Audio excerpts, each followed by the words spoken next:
এই 15টা বছর আমরা আপনার সংগ্রাম করছি, লড়াই করছি। আমি 11 বার জেলে গেছি, 3.5 বছর জেল কাটছি। আমার ম্যাডাম বেগম খালেদা জিয়া তিনি 6 বছর জেল কাটছেন। আমাদের সারা দেশে প্রায় 60 লক্ষ মানুষের বিরুদ্ধে মিথ্যা মামলা হয়েছে, 20,000 লোককে হত্যা করছে, 1700 মানুষকে গুম করে দিচ্ছে, ওদের খোঁজে নেই এই গত সরকারটা। কিন্তু আমরা হাল ছাড়ি না। আমরা একটা লোকও বাইরে গিয়ে আওয়ামী লীগে যোগ দিই নাই, অথবা আমরা তাদের সঙ্গে যাইনি। ইসলাম কেউ যায়নি, আপনারা কেউ যায়নি, তাই না? কেন? এই যে আগামী ফেব্রুয়ারি মাসের 12 তারিখে ভোটের দিন আসতেছে, তাই না?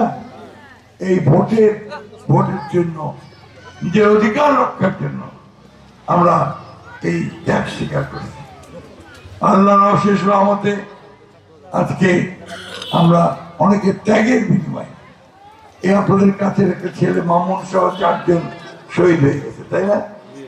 তো আপনাদের ত্যাগের বিনিময়ে আমরা একটা ভোট দেওয়ার সুযোগ পেয়েছি। আমরা এই ভোটটাকে যেন সঠিকভাবে আমরা কাজে লাগাতে পারি। ভোটটাকে 5 বছরের জন্য আপনি একটা সরকার বানাবেন।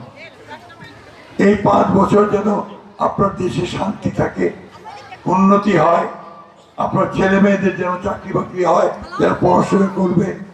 এই জন্যই তো আমরা একটা সরকার চাই, তাই না?